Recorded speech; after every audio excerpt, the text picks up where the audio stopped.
اعوذ باللہ من الشیطان الرجیم بسم اللہ الرحمن الرحیم الحمد للہ رب العالمین والصلاة والسلام علی محمد وآلہ الطاہرین سیما بقیت اللہ اللہم اجل ولیک الفرج اما بعد فقال رسول اللہ صلی اللہ علیہ وآلہ وسلم افضل اعمال امتی انتظار الفرج۔ صلوات پڑھیں بر محمد و آل محمد صلی اللہ علیہ وسلم۔ نبی کریم صلی اللہ علیہ وآلہ وسلم کا یہ مشہور فرمان ہے، ہماری احادیث میں فرماتے ہیں کہ میری امت کا بہترین عمل جو ہے وہ ظہور کا انتظار ہے، ظہور امام مہدی صلوات اللہ علیہ کا انتظار جو ہے اسے جو ہے وہ نبی کریم صلی اللہ علیہ وآلہ وسلم نے عمل سے تعبیر کیا۔ عام طور پر ہم انتظار کو ایک حالت سمجھتے ہیں، حالت بھی ہے، انسان جب کسی کا منتظر ہوتا ہے تو چشم بے راہ ہوتا ہے، لیکن اعمال کا ایک مجموعہ ہے انتظار۔ ہم جب کسی عام سے مہمان کا انتظار کرتے ہیں تو اس کے لیے کتنے ہی کام کرتے ہیں، اس کے استقبال کے لیے، اس کی پذیرائی کے لیے، اور اگر مہمان کا مقام بلند ہو تو اور لوگوں کو بھی شریک کرتے ہیں، اور لوگوں کو بھی اطلاع دیتے ہیں۔ تو اگر کائنات کا سب سے بڑا ولی آ رہا ہو اور ہم اس کا انتظار کر رہے ہوں تو یقیناً بہت زیادہ کام کرنا چاہیے۔ اس لیے کہتے ہیں کہ انتظار جو ہے وہ ایک مومن کے فردی اور اجتماعی اعمال کا مجموعہ ہے، کہ جس میں وہ صرف خود تیار نہیں ہوتا بلکہ بہت سارے لوگوں کو تیار کرنے کی کوشش کرتا ہے۔ اس لیے ہم جو ہیں وہ بلکہ ہمارے جو علماء ہیں وہ جو مہدویت پہ کام کر رہے ہیں وہ کہتے ہیں کہ مہدویت تشیع کے اندر ایک مکتب ہے۔ لازمی نہیں ہے کہ ہر شیعہ جو ہے وہ مہدوی ہو، چونکہ بہت سارے شیعہ تو ہیں لیکن اپنے زمانے کے امام سے غافل ہیں۔ تو شیعوں کے اندر ایک نیا مکتب ہے، بلکہ حقیقی جو شیعہ ہیں وہ یہی ہیں، چونکہ امت جو ہے وہ اپنے زمانے کے امام سے منسوب ہوتی ہے اور اپنے زمانے کے امام کی معرفت حاصل کرتی ہے اور اپنے تمام امور میں اس سے متصل ہوتی ہے۔ اصل امت وہی ہے، ورنہ بہت سارے لوگ نام لیتے ہیں کہ ہم شیعہ ہیں، ہم مہدوی ہیں، ہم بھی مولا کا انتظار کر رہے ہیں، لیکن سوال یہ ہے کہ آیا واقعاً ہم شیعہ ہیں؟ شیعہ کا مطلب یہ ہے کہ وہ 12 اماموں پر ایمان رکھتا ہو۔ آیا جس طرح ہمارا ایمان پہلے امام پر ہے اسی طرح 12ویں پر بھی ہے؟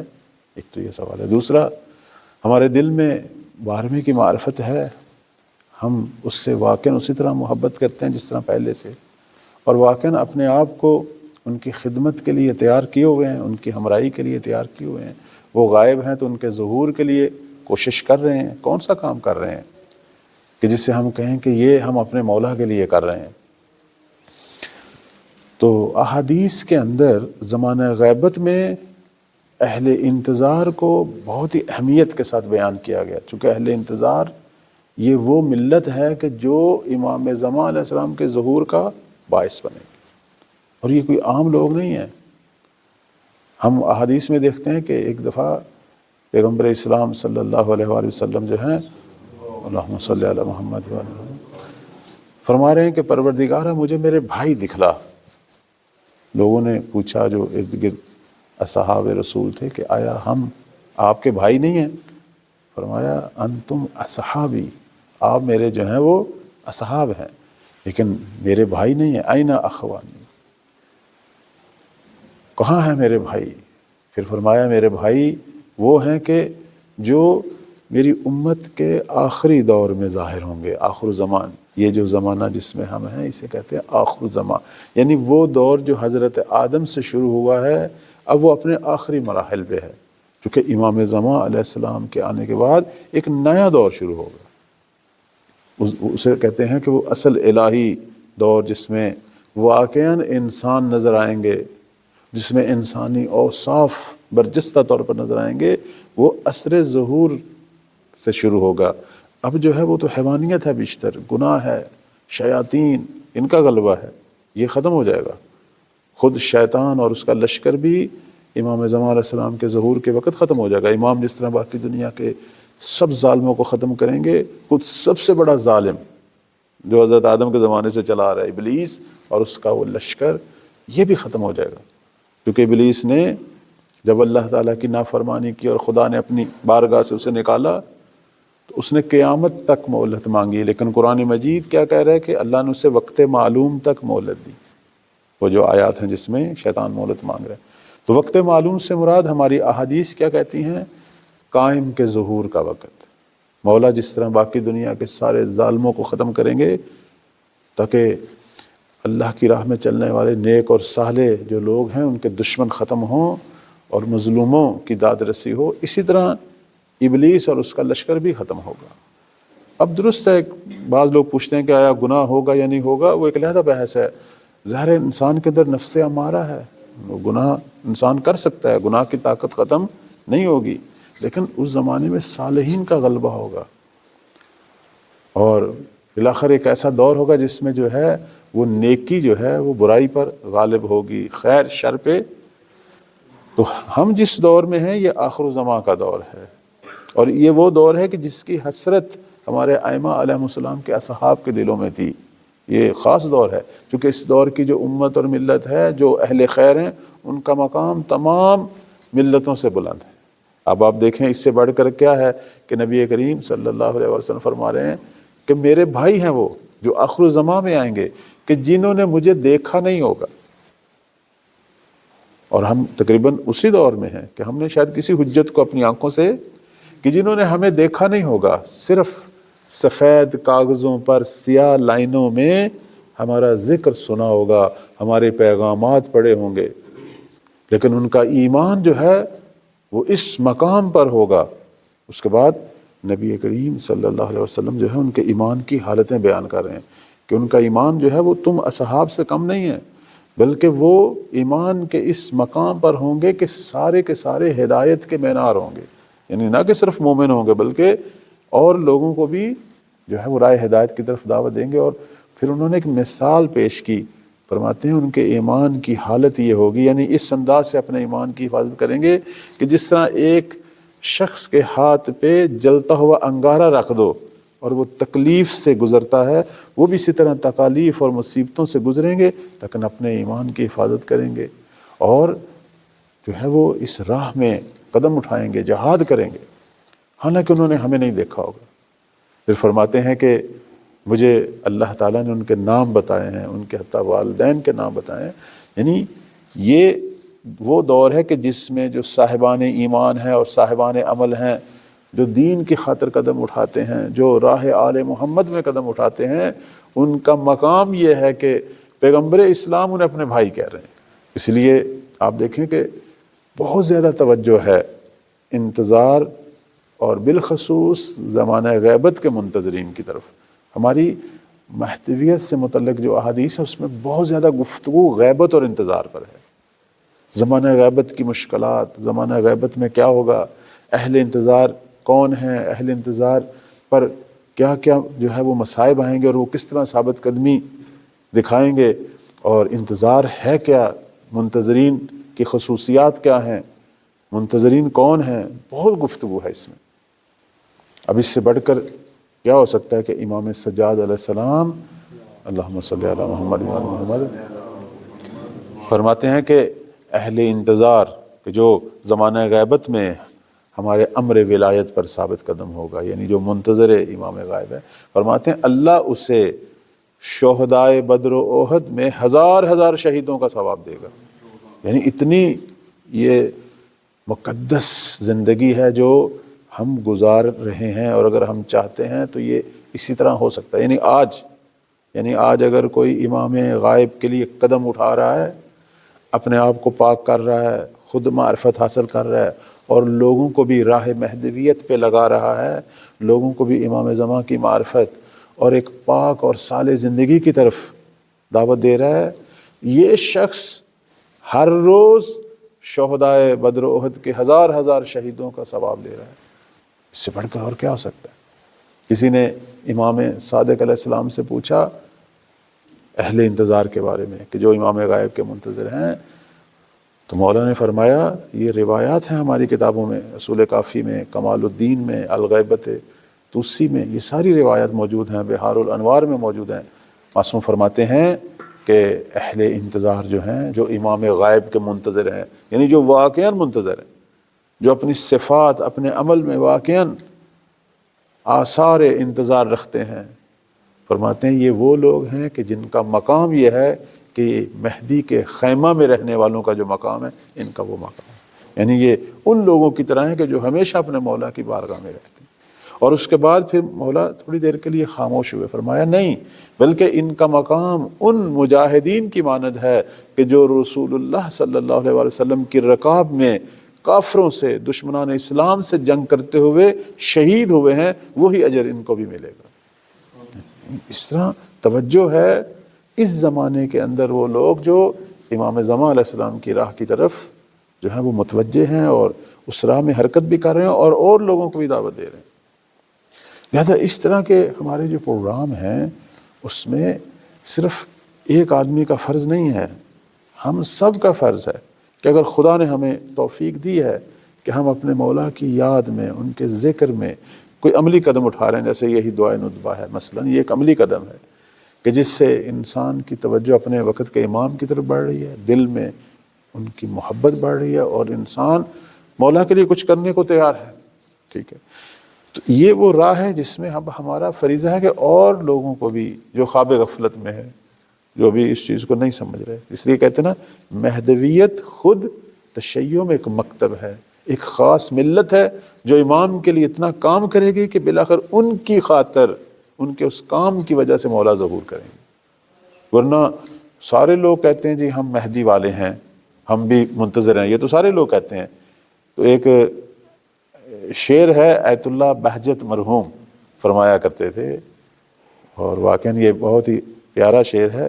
فرماتے ہیں کہ ان ہمیں لاف زدن و مدعی اہل ظہور، کہ یہ جو لوگ نعرے لگاتے ہیں، صرف زبان سے کہتے ہیں کہ ہم بھی جو ہیں وہ ہم بھی امام مہدی والے ہیں، ہم بھی منتظر ہیں، ہم بھی ظہور کے مشتاق ہیں، فرماتے ہیں ان ہمیں لاف زدن و مدعی اہل ظہور، کہ یہ جو آپ اتنا نعرے لگا رہے ہو، صرف زبان کی حد تک کہہ رہے ہو کہ ہم اہل ظہور ہیں، پس چرا یار نہ آمد کہ نثارش باشیم، اگر تم سچے ہو تو ہمارا محبوب امام پھر ظہور کیوں نہیں کر رہا، تاکہ ان کے قدموں میں ہم اپنی جانیں جو ہیں وہ نثار کریں۔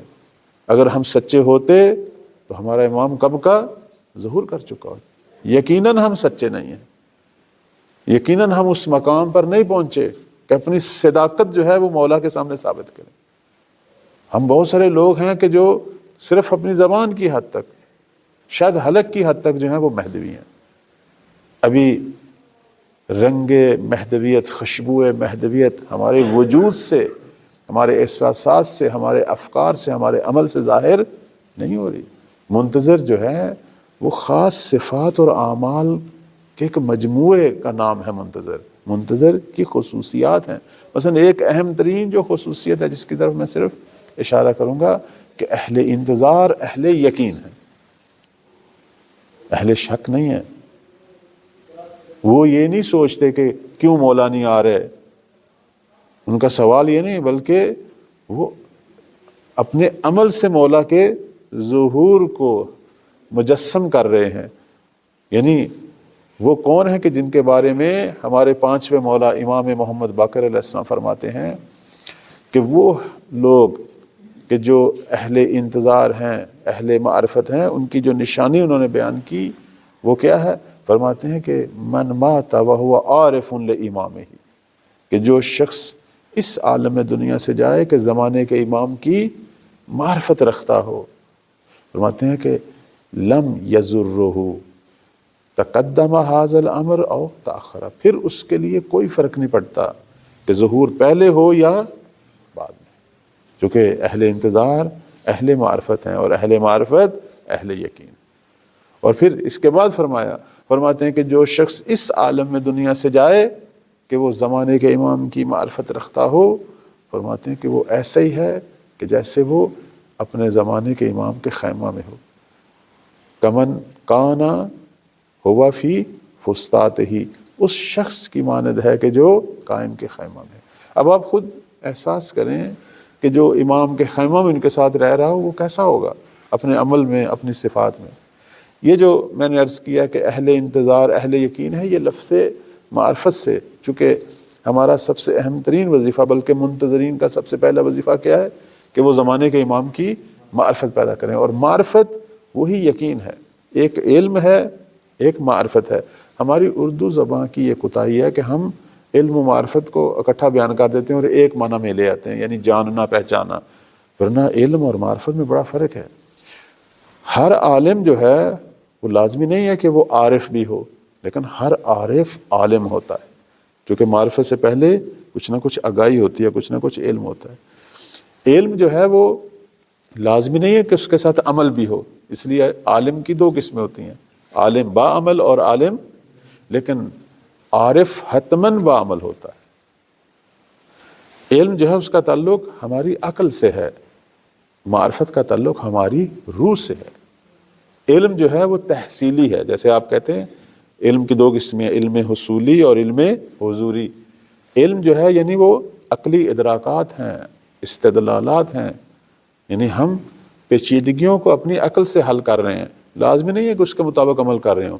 لیکن معرفت کیا ہے؟ یعنی اپنے پورے وجود سے اس راہ میں قدم اٹھا رہے ہیں، یعنی خود حاضر ہیں حقائق کی دنیا کے اندر۔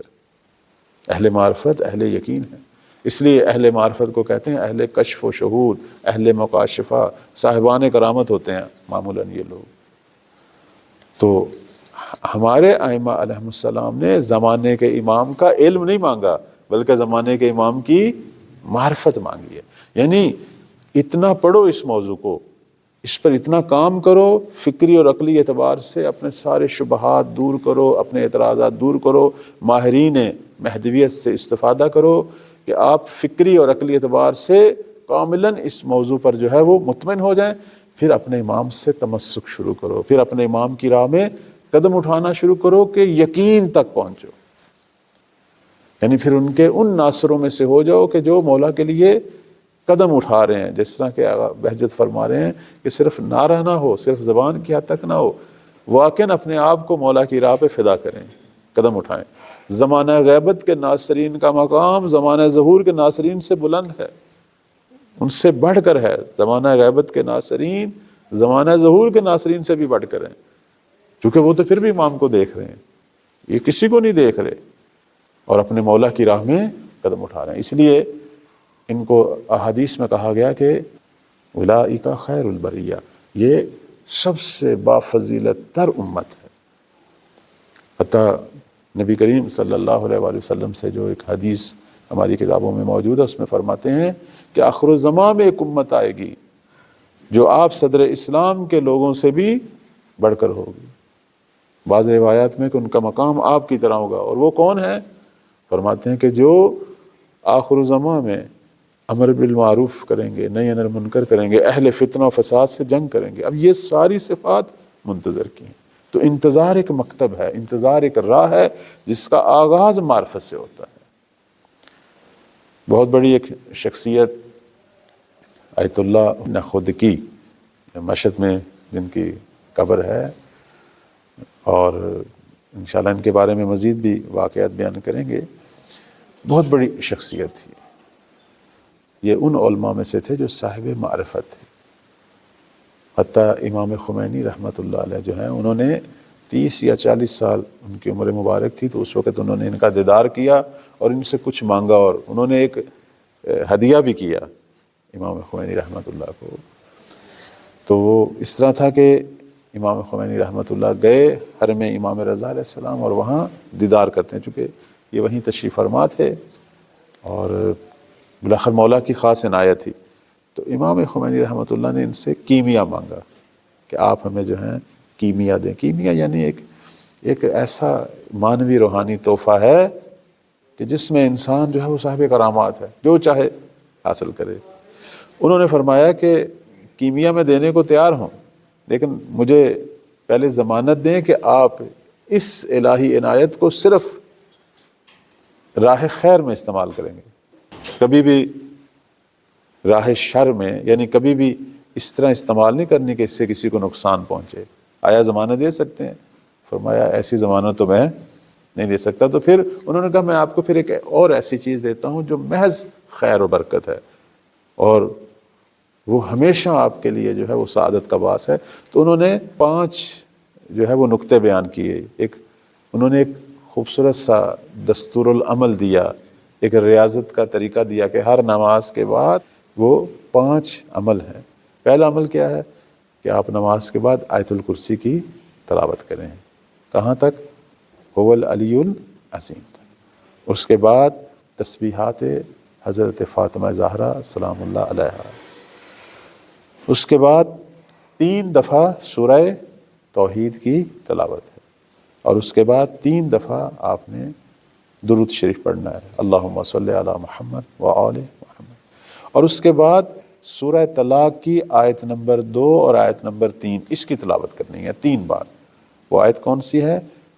اعوذ باللہ من الشیطان الرجیم من یتق اللہ یجعل لہ مخرجا وَيَرْزُقُهُ مِنْ حَيْثُ لَا يَحْتَسِبُ وَمَنْ يَتَوَكَّلْ عَلَى اللَّهِ فَهُوَ حَسْبُهُ إِنَّ اللَّهَ بَالِغُ أَمْرِهِ قَدْ جَعَلَ اللَّهُ لِكُلِّ شَيْءٍ قَدْرًا۔ یہ جو من یتق اللہ سے شروع ہو رہی ہے اور لِكُلِّ شَيْءٍ قَدْرًا تک سورہ طلاق کی آیت نمبر 2 اور 3 اس کی 3 بار تلاوت، اور اس کے بعد اللہ سے مانگیں جو کچھ مانگنا ہے۔ بہرحال میں نے بہت سارے احباب سے سنا ہے کہ جنہوں نے بھی یہ عمل اپنی زندگی کا حصہ بنایا، خدا نے ان کو بے پناہ مقامات عطا کیے، ان کی دعائیں ہمیشہ مستجاب رہیں۔ کہتے ہیں کہ یہی ایت اللہ حسن علی نخودکی کہتے ہیں ایک دفعہ اپنے شاگرد کے ساتھ بیٹھے ہوئے تھے، تو اس زمانے میں نئے نئے جو ہیں وہ جہاز آئے تھے، اور لوگ بڑے حیران تھے کہ انسان جو ہے وہ پرواز کر رہے ہیں، ٹیکنالوجی آئی نا نئی نئی۔ تو شاگرد نے کہا کہ قبلہ اب تو دنیا جو ہے، بلکہ یہ جو ہمارے دشمن ہیں عالم اسلام کے، یہ کہاں پہنچ گئے؟ اب یہ ہوا میں پرواز کر رہے ہیں، اب انہوں نے جو ہے وہ لوہے کے کوے بنا لیے ہیں، چونکہ اس زمانے میں عام لوگ جو ہے ان کو یہی سمجھتے تھے کہ یہ کوئی لوہے کے کوے ہیں، اور یہ لوہے کے کووں میں بیٹھ کر جو ہے وہ اوپر سے حملے کرتے ہیں، بم پھینکتے ہیں۔ تو اب آپ کہتے ہیں کہ مولا جو ہے وہ تو تلوار کے ساتھ آئیں گے، نیزے کے ساتھ آئیں گے، تو ان کا ہم کیسے جو ہے وہ مقابلہ کریں گے؟ اب یہ بھی ایک عام طور پر لوگوں کے اندر ایک شبہ تو ہے نا، لوگ سمجھتے ہیں کہ مولا جو ہے وہ تلوار کے ساتھ آئیں گے، حالانکہ وہ تلوار جو ہے وہ تبرکات میں سے ہے۔ اگر امیر المومنین کی تلوار ہوگی یا عصائے موسیٰ ہوگا، گزشتہ انبیاء اور حجج الہی کے تبرکات، ورنہ امام زمان علیہ السلام جو ہیں ان کی جنگ جو ہے وہ علم کی جنگ ہے، اس میں اسی زمانے کی ٹیکنالوجی یوز ہوگی، بلکہ اس سے بھی بڑھ کر، آخر انہوں نے فتح پانی ہے۔ لیکن اب انہوں نے بھی اس پرانے انداز میں کہا کہ مولا تو ان چیزوں کے ساتھ آئیں گے، تو دشمن نے تو لوہے کے کوے بنا لیے ہیں۔ اور اس زمانے میں نئی نئی گاڑیاں، ان کا بھی تھا کہ اب پہلے انہوں نے گاڑیاں بنائیں، یہ لوہے کے ڈبے بنائے، اس میں بڑی سپیڈ سے یہ بھاگتے ہیں، اب انہوں نے لوہے کے کوے بنا لیے۔ تو آیت اللہ حسن علی نخودکی کا یہ واقعہ موجود ہے، آپ اسے گوگل پر بھی سرچ کر سکتے ہیں، یہ مستند واقعہ ہے۔ تو وہ ہنس پڑے، انہوں نے کہا کہ بیٹا دیکھو، ایک وہاں کوئی کیل پڑا تھا، انہوں نے وہ کیل جو ہے زمین میں گاڑ دیا۔ جب زمین میں گاڑا تو انہوں نے کہا دیکھو تمہیں کوئی گاڑی چلتی ہوئی نظر آ رہی ہے؟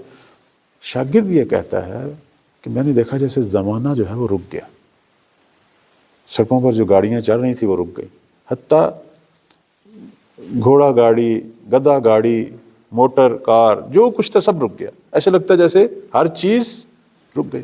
لوگ اپنی گاڑیوں سے اتر کر دیکھ رہے تھے کیا ہوا، گاڑی چل ہی نہیں رہی، گدھا گاڑی نہیں چل رہی، گھوڑے جو ہیں وہ رک گئے، جانور رک گئے، انسان رک گئے، ہر شے رک گئی، جیسے زمانے کی ہر حرکت جو ہے وہ رک گئی۔ پھر انہوں نے بسم اللہ الرحمن الرحیم پڑھا اور کیل کو نکالا، تو ایک دم ساری چیزیں جو ہیں وہ چلنی شروع ہو گئیں، یعنی گاڑیاں بھی چلنی شروع ہو گئیں، گدھا گاڑی بھی چلنی شروع ہو گئی، دنیا کا نظام جو ہے وہ رواں دواں ہو گیا۔ انہوں نے کہا کہ میں امام مہدی کے ناصروں کا غلام ہوں، بلکہ ان کے غلاموں کا غلام، ان کے نوکروں کا نوکر، لیکن اللہ کی مجھ پر یہ عنایت ہے کہ میں چاہوں تو اسی وقت اپنے ارد گرد ہر قسم کی حرکت کو روک سکتا ہوں، میرے پاس اتنی پاور ہے۔ اب خود سوچو کہ مہدی کے ناصروں کے پاس کیا طاقت ہوگی۔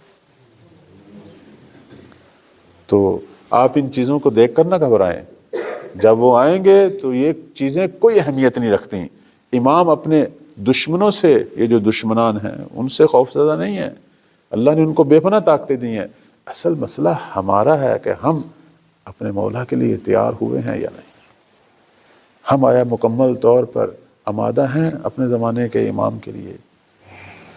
ہماری آمادگی جو ہے وہ شرط ظہور ہے، بلکہ اسے یوں کہوں گا کہ آج بھی زہرا کا لال جو ہے زمانے کی کربلا میں منتظر ہے کہ میرے ناصر پہنچیں، تاکہ اس لشکر شر کو، اس لشکر ابلیسی کو، جنہوں نے دنیا پر، پوری دنیا پر آپ دیکھیں ظلم و فساد کی تاریکی ڈالی ہوئی، کتنا ظلم ہو رہا ہے اس وقت، کتنے گناہ میں لوگ ڈوبے ہوئے ہیں، کیا کچھ نہیں ہو رہا اس وقت۔